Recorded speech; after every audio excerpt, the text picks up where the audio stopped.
How's it going? My name is Tanmay and with me is Khamba. Khamba, say hello. Hello. And this is the pilot episode, Khamba. This is the pilot episode Yes, absolutely. of All India Bakchod, which is the really random name that we've given our podcast. Khamba, why are we calling it this? This is the most random name we could come up with, and it's to give you a touch of retro nostalgia as we talk about contemporary issues that are plaguing the nation in this 21st century. Right. So essentially what's going to happen in this episode is we're just going to talk about random things that happened in the last week. Hopefully discuss the comedy scene as well, because since Khamba and me are both comics, and get a guest on the show if we can, if somebody is willing to come. Exactly. And hopefully if you guys hear this, please do give us feedback at the end of the episode. This is our first episode. It's a pilot episode. A lot will change over time, hopefully. Hopefully we'll be able to do it a fair number of times, and hopefully I will stop saying fucking hopefully. Yes, and on that note, we must caution you that there is a fair bit of cussing on this episode. Yes. So if you have your kids around you, don't worry, they probably already know the words. Yeah, there's a lot of fucks. There's a lot of fucking. There's a couple of bakchods already. So let's begin. What happened last week, Khamba? Let's begin with the most interesting of them all. The IIT sperm story. Why are you sounding so serious? I just masturbated. So the IIT sperm story. And then apparently a couple put an ad in the papers saying that they would like sperms of an IIT donor, somebody who's intelligent, smart, healthy, with no bad habits. Also tall and fair. Have you seen anyone tall and fair in IIT? And it was from IIT Madras. Sorry, being a racist asshole. But listen, please. And I think Why the fuck would you want an IITian sperm? More importantly, to be fair, if you want fucking sperm, IITians would be the way to go. Who else is fucking No, then you will have to extract it out of their fucking keyboards and shit, because there will be none left inside their fucking penis, dude. How are you gonna get it? You're like, oh damn it, just ran out of supply today as well. Fucking 5 minutes late you came. My point is, how did they reach the figure of 20,000? Like, how do you put the fucking... And in my head, I started doing the math. So if there are 2 million sperms, okay, it comes down to essentially like 0.003 paisa per See, sperm. this is why you're an asshole. Because now you're looking at it in terms of a comic. Oh, I will do 30 minutes. So for 30 minutes, I will charge 30,000. So 1,000 rupees for 1 minute. Are you fucking putting money on sperm? They're in millions. Fuck up millions. But listen, how will a couple... Why not, for example, why an IIT sperm and not an IIM sperm? Why not an IIPM sperm? Why not an Arindam Chaudhary sperm, dude? Dude, you will only get it in like Silchar in Assam. Fucking, you will have to travel with all sperms, you get like a laptop shit free with the fucking sperm and like... No, man. That's... No, one second. An IIPM sperm is almost as good as an IIM sperm, man. It's almost as It's good. almost that good. Yeah, it's a... Think beyond B schools. It's that sperm is number 1 in global exposure. That sperm has seen Shah Rukh Khan perform at every festival and perform at quiz. Notice how you're not laughing anymore. No, it's okay. Inside joke, nobody will get it. Nobody will get it. No. That's wrong. So, but doesn't this make you like feel bad as a BMM graduate? how much money do you get for a BMM? Looking for my sperm. How much will you get? Like $5? $5, yeah, probably. Like that also will depend, no? From yeah, really. Like if I haven't gone for a week, then maybe I'll get $6 for it, just because for the sheer number of sperms which is still left inside. Yeah. So one more thing that happened this week was quite big actually. I at least followed it in quite detail. Bollywood Gandu account got hacked by a guy called Anand Abagnale. What the fuck? Like, that's a little scary in the sense because there was this rumor which happened like a week before, because there was somebody who made like this fake account with the L. There was basically an I instead of an L. So you thought it's the same person? Yeah. Kept spreading news around that I've hacked this account, I've hacked this account. Yeah. What the fuck? Like, it's a little scary in terms of why it's probably scary for you because you have actual shit in your DMs. Like, if someone hacks my fucking DM, all he'll know is like, this guy fucking said, hey, kitne gande tweet maar raha hai. Just shit like really gay shit. Basically just bitching other people out when they make a dirty tweet. Just like, hey dude, why you fucking saying shit about comics and this? It'll just be really emo, fucking sad fucking tweets that they'll find. No, but I personally, when I heard about this, I thought this is some like Bollywood fucking controversy. Yeah. To get this, I thought Arjun Rampal was behind this. Fucking behind this. He was just. It was maybe like a love to hate you viral, like a digital campaign or something like that. Dude, it's a little sad that we're mentioning that show because more people hear about the show now than have otherwise seen in its entirety. Fucking nobody has seen that show. It was a really funny thing. So essentially, the show format is very simple. This fucking Haiti comes in and just says, the hater comes. I can't get over the fact that you give me Haiti. Hi. So hater comes and just says shit, and then at the end of the episode, they do a activity where they bond. And here's the best part. Okay, when the Srishant hater came on the show, There was a Srishant hater. there was a Srishant hater. Okay, which is I thought there'll be like 50 people on it, but it was just one guy. But there was a Srishant hater on the show, and their activity to bond was they played cricket. But when Vinod Kambli's hater came on the show, their activity was dancing. And I was like, these both are cricketers. They both played for India, but one's this is Both of them cry like little bitches, at the drop of a hat.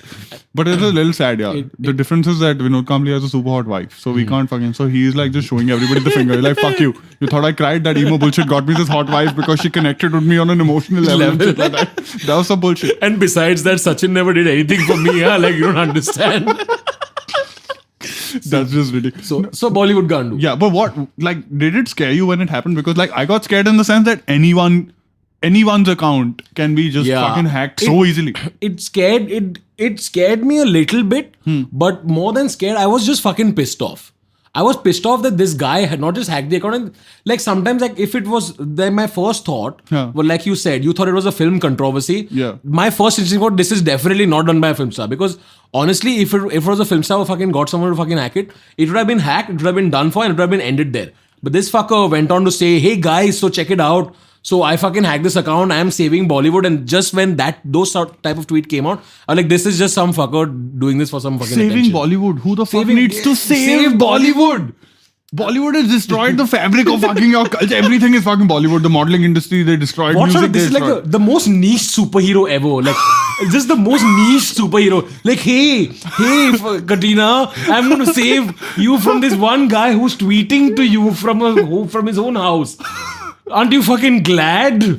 Yeah, she lived with fucking Salman Khan in his house for 1 year. He could have run over her with his SUV whenever he wanted. No, but they need saving from this one fucking tweeter. Like, but it was so. Are you? But but it was really cool that in 3 days, whoever. Yeah, that was very cool. Dude managed to get the account back. That was fucking hilarious. Cool. I'm sorry, but I have to say this. Like, I fucking love Bollywood Gandu. I think he's fucking hilarious. He's damn funny. I feel like the essence of Gandu has been really captured by Bollywood Gandu.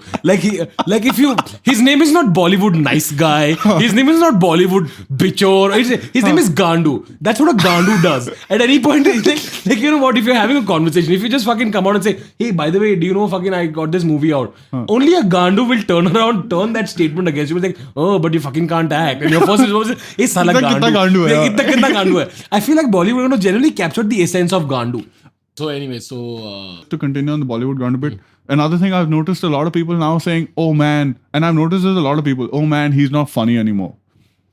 What do you think about this? Because I get really pissed off when people use this phrase. Look, not all Gandus are funny. That's what I'm trying to say. Yeah. Sometimes a Gandu can just be a fucking Gandu. Yeah, like, he doesn't have to beat the shit out of him. Yeah. And there's a lot of people like that we know. Yeah.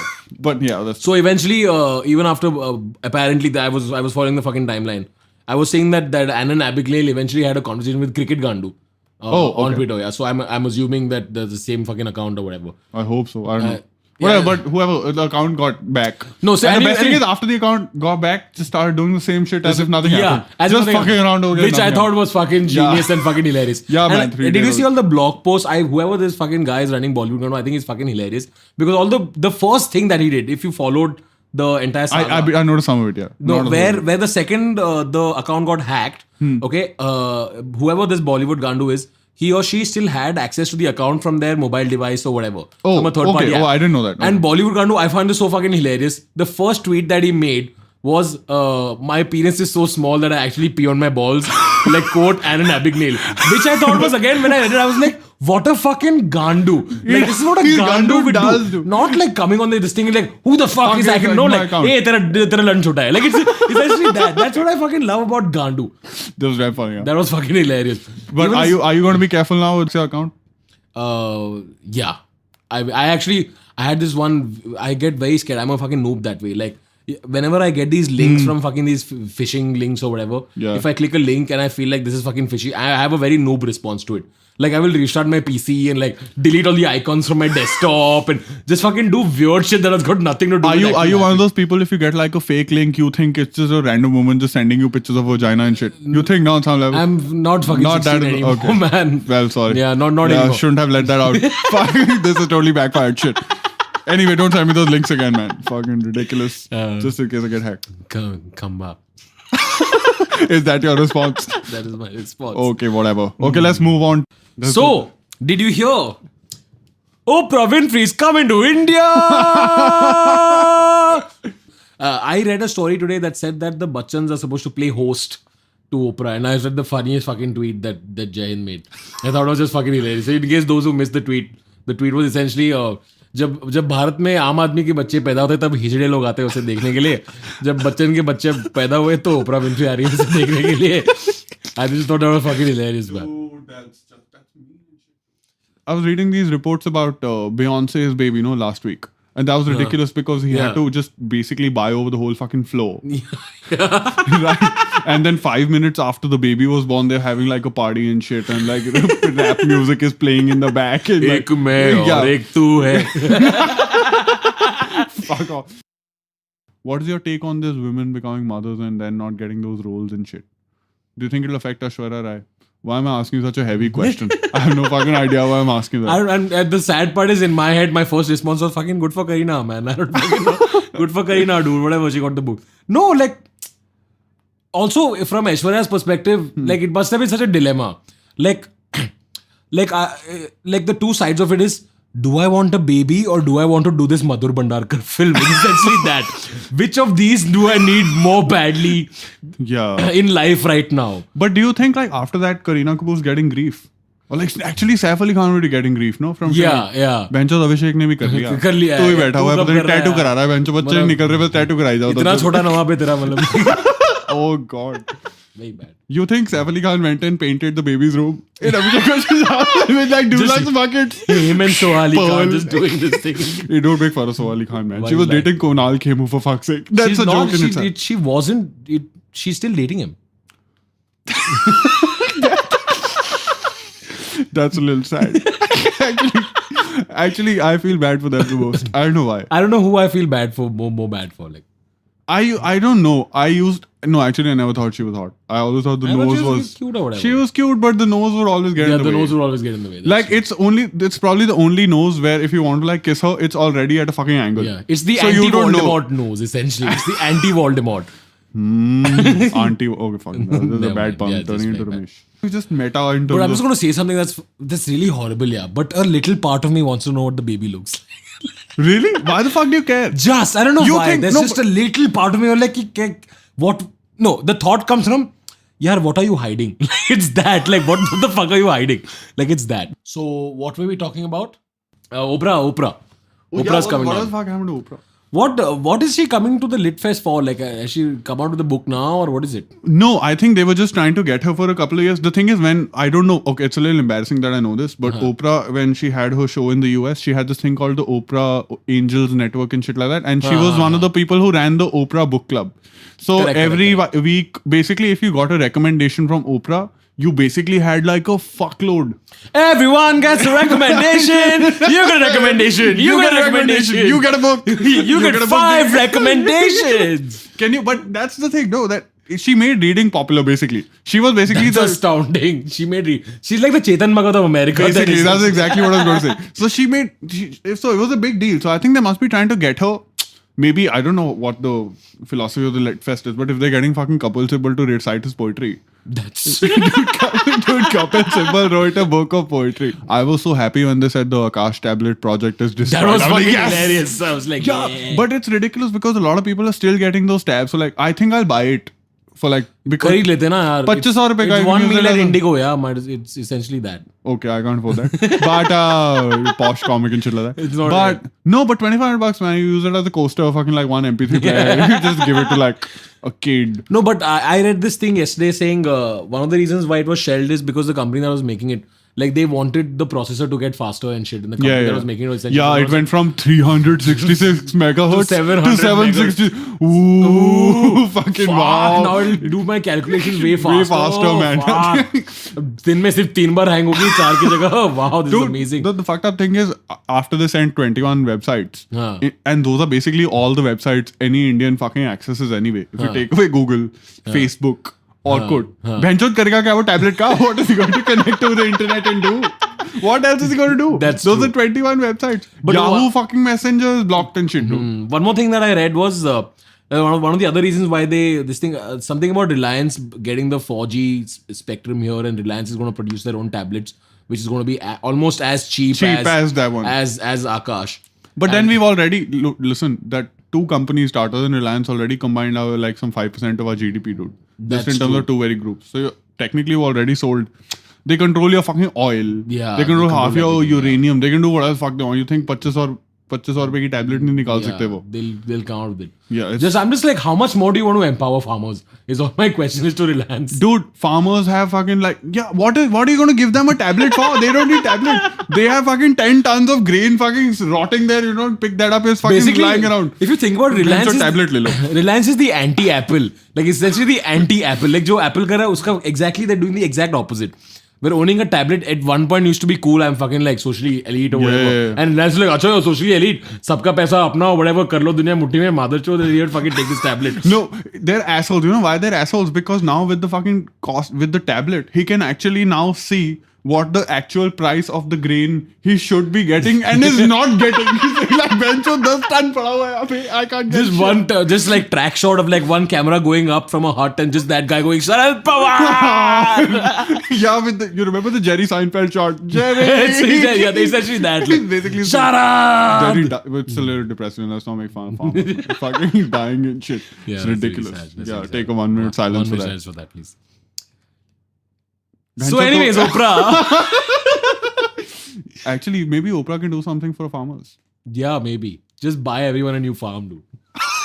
Or a new cow.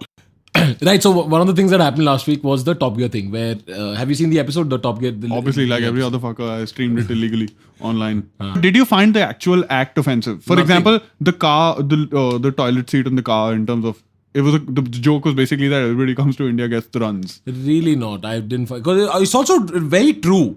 On some level, it's very true on some level. And the thing is, we are assholes about it. Every time a Firang comes and has a bad stomach, like, हाँ भैंचो खालियों की दाल इसकी फट गई. No, it was really funny because I was watching that, okay, and mom was cooking dinner, okay, and my first thought was like, if fucking Jeremy ate what my mom's cooking right now. That's disgusting. Are you dissing your mom in front of other people? No, but our food is spicy, man. White people won't fucking adjust to it. It's like when they come down to India, okay, and they fucking go to these beaches and they are pink.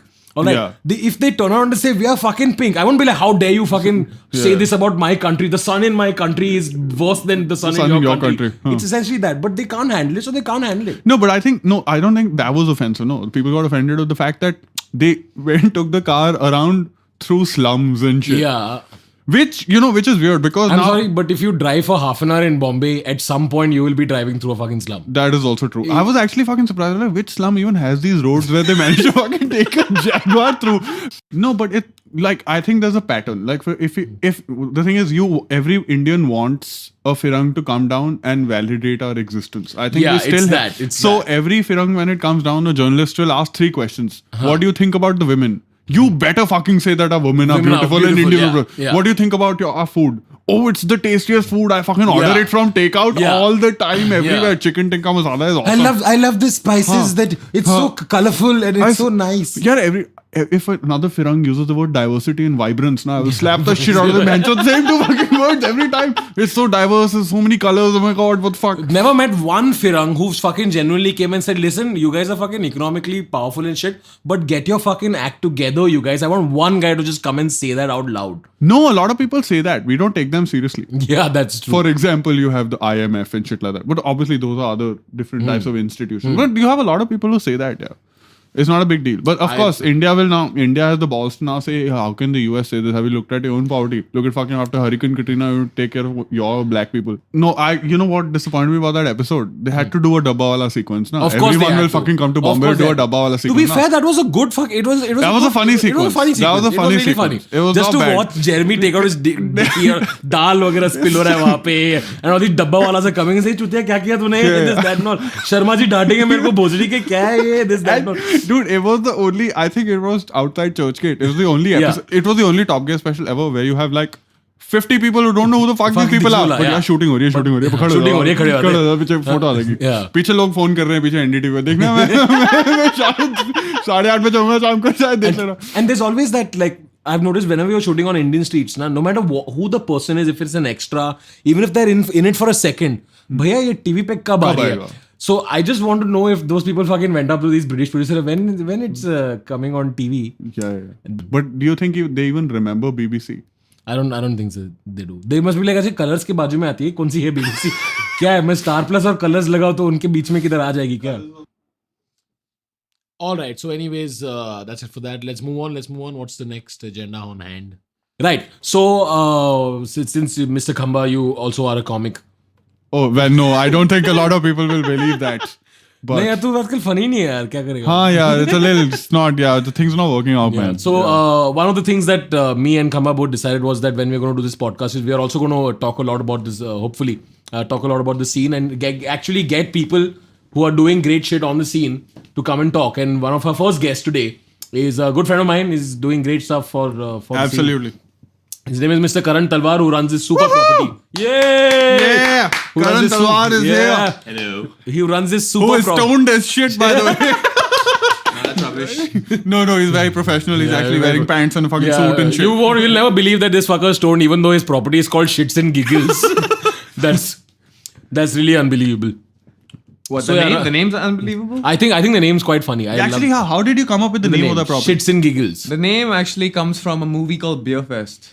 I actually have seen that movie. They have the beer tavern. Yeah. It's called Shits and Giggles. The beer is called Shits and the tavern is called Shits and Giggles. Lovely. I think it's a great name. Yeah, I think it's a fantastic name. Yeah. I'm going to make this promo because nobody can pronounce it. But I'm just going to have the name on a billboard. I'm going to go to National College or some shit. And I'm just going to say the name. Say the name. Shitski.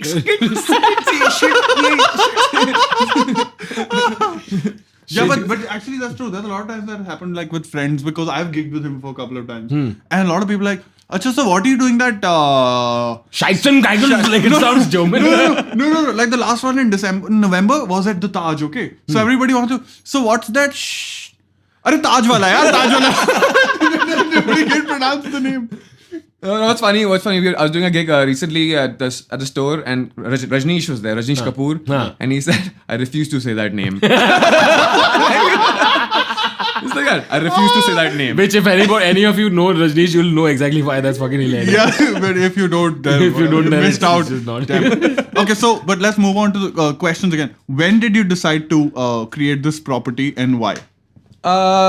Started doing open mics about a year and a half ago. And there was just one a month. That was the Bombay Electric Project one. That was the only one. And did like these small spots at the open store, at the comedy store, open spots. But that's it. There was nothing else going on as far as comedy was concerned. Tanmay, you were doing some stuff. But there's a handful of people, 5 people doing any comedy. And very limited. Yeah. So I was like, you know what? I'm just going to go up to bars and tell them, hey, I'm going to invite all the open micers, get them all together. We'll do a show for you. Yeah. But how easy was it for you to like convince bars and... luckily I knew someone at Tian, so Tian was easy. And then I just went into Zenzi, met the owner, he was cool about it. And it was actually pretty easy to get started. And so we did one show at Tian and one show And the at accent Zenzi. obviously helps. The accent? Your accent, man. The American accent. Hey, I'm doing this comedy, man. I'm doing comedy. Yo, boys. Shut up. What the fuck is that accent? Yeah. What The is that southern drive my pickup truck. Yo. I live in Texas, man. No, but it was easy. So then it wasn't a problem for you to be able to get like spots and stuff. No, and there was a lot of people who were like dying to do comedy. They just wanted a stage, wanted a mic. That was the best part. That was the easiest part of getting people on stage. Like literally, how many times I've said it's full to you, Tanmay. Because people are like lining That's up. the only thing you've told me, bastard. 8th Feb.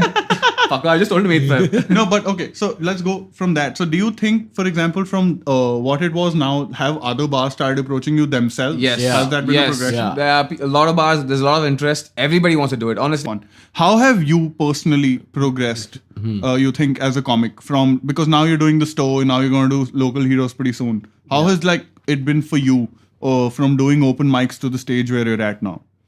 Let's say I've improved, of course. I've improved. Everybody has. It's you funny know, for so- everyone. of course. But it's like honestly night and day from where I've come in the last year or so. Like this going on stage and talking to people you don't know is one of the scariest things for most people.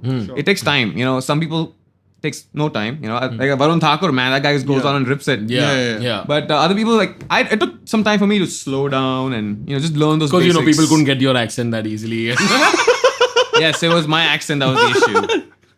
But no, it's been amazing, and yeah, it's given me a great platform to like keep doing it, keep getting better. Looking at it. Have you seen other comics improve or change over this I'm period sure, as well? Because Karan's one guy who's probably seen the most number of comics, most number of comics on a very regular basis. Because not just outside, but also Yeah. who've gone through his platform. His platform, So yeah, a very yeah. unique position to be in. I think I've seen I gotta say the one guy I've seen who's good to like awesome was Anubhav Pal. Is Anubhav Pal. Oh, I think it's one of the best I think comics. one Probably of the my best favorite comic, comics probably, ever. When I saw him at the open mic, when he was the first one at the Comedy Store, and I saw him recently, like Yeah. night and day, man. It's amazing. He's fantastic. This- Yeah, absolutely. I think he's like setting some benchmarks as far as what you can do. There keep is doing it, somebody improvements. who actually did the Shits and Giggles, went through the Shits and Giggles platform, man. Like you are constantly gigging with who all are you gigging with? Can you just mention? Yeah, who all's in the shit? Who all's in the Shits and Oh, Giggles there's too? quite a few names. There's Varun Thakur, Varun Thakur, Bridge correct. Bhakta. Varun Thakur is IR Baboon on Twitter. Yeah. Yeah. Bridge is a bridge too far. Karan, so what benchmarks or what targets do you have? Any targets set for yourself in terms of where you want to take Shits and Giggles as a property and where you want to go as a personal comic, like individually? Well, I mean, that's a good question because honestly, I see trouble in the future for stand-up as it grows because Why? Because at some point, stand-up is going to clash with mainstream. Stand-up is not mainstream right now. Absolutely not. I Absolutely agree. not. Yeah. So we're gonna grow. We're gonna grow. There's no. It's just it has to happen. People need alternative entertainment. It's just you go to the movies, you go to a nightclub. What else are you doing? There's nothing else to do. और वो थे बाबा तलवार की कहानी. No, but it's actually true. But it's important for a stand-up to do comedy that he or she like feels about. course, of course, of course. And sometimes like if you're talking about things that that are specific. Of course. Sure, may not reach a mass audience, but I think that's important. That You do things that you actually feel about instead of doing it for the. Yeah, because it's one of the few spaces left which you can even Which you actually, can actually do say, it. yeah. Actually, Karan, I want to ask you just more personal question in terms of your comedy thing. Which is the can you stop yawning, Tanmay? Come on, man. This is third yawn now. It's Fucking ridiculous. 1 in the morning. Sorry. Which is the best, for example, gig you think you've had? Which is the best place you've liked to play, and which is the worst fucking experience you've had? Because everybody had like a horror story in terms of how bad a gig has gone and shit. The best one. Karan saying so long. There have been so many, Karan. The best one, yeah, there've been lots of good ones, there's been lots of bad ones. I think the best one was the one where we gigged with actually Khamba at Ontos, where where this chick, we were doing our show and like there was this table in the middle of the venue who just would not shut up. They just kept on going, and I they heard started this. I heard and they about started like sort of an argument started with all of us comics, one by one, and we got to Khamba. Khamba gets on stage and he starts ripping into them, and things just go from bad to worse. And it was the craziest night. We ended up on stage. I think by the end of it, three of us was just so drunk we were stealing the mic from each other, saying, "Hey, मैं joke सुनाता हूँ ना, मैं joke सुनाता हूँ ना, मैं बताता हूँ तेरे को. ये वो funny, ये वो funny." Khamba basically went nationalist on their ass, going like, ऐसे कोई करते देश ऐसे बदलेगा कोई. Fuck off, she was fucking on, and somebody had to say that shit. No, but it was a fun show. Yeah, it was a And fun show. Which is the worst gig, like in terms of where you've been like, what the fuck? the worst gig was pretty much all the private gigs. Well, like you mean corporate shows? The corporate shows. I think the worst one was like the wedding. This where man, you did a wedding? So like the Akshay Kumar of comedy, man. Actually, I did a wedding which was okay because they were all drunk. This was actually someone's birthday in Pune. I heard about this. Yeah, and it was bad. It was really lame. Everybody was just like, hello, how are you? Kaise ho? Nobody was even paying attention to us. And doing comedy, that is the hardest thing. like to when do- nobody paying attention. yeah, Yeah. when you have three people looking at you and they want to kind of look away, you know, you're really and But that's the daily for me. Like, Good scene. But did they pay well? yeah, I paid really well. Which That's is all exactly that matters. Then I the fuck end it. of I'll it. buy an iPad at the end of fuck all. Okay. Right. So just before we wrap up, Karan, quick plug-in. When's the next Shits and Giggles happening? the next Shits and Giggles show is at Bistro Grill on February 25th. We got Khamba right here. Woohoo. Varun Grover. We got Sapan Varma. I'll be there and Varun Thakur. So that'll be a That's fun awesome. show. So That's all of awesome. you guys who are listening, come to that. Hopefully this podcast will be out before that. Of course it will. We'll course just edit it. Yeah, of Bistro course. Grill, Feb 25th. Awesome. Go for that. And I'm going to do my own plug-in. Weird Ass show at the Mehboob studio, recording studio. All of Weird Ass is there. So please come watch that. Anything else? Come any more shows? No, that's it. We will like to thank Karan Talwar for coming in such late night for recording this Yes. segment And with under us. such severe... You guys are amazing hosts, by the way. I enjoyed my time.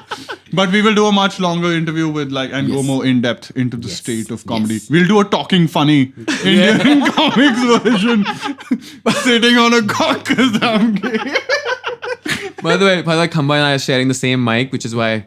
Yeah, just both There's of us an gonna have awkward- TV by the end. There's that awkward moment, by the way, where every time Khamba and Karan laugh, I'm just waiting like their lips will touch. Okay. So yeah, see you guys. So yeah, see you basically. Yeah, see you Yeah. guys. See you guys And on that gay note. Bye bye. And thanks for tuning in. thanks for tuning in. And cue music.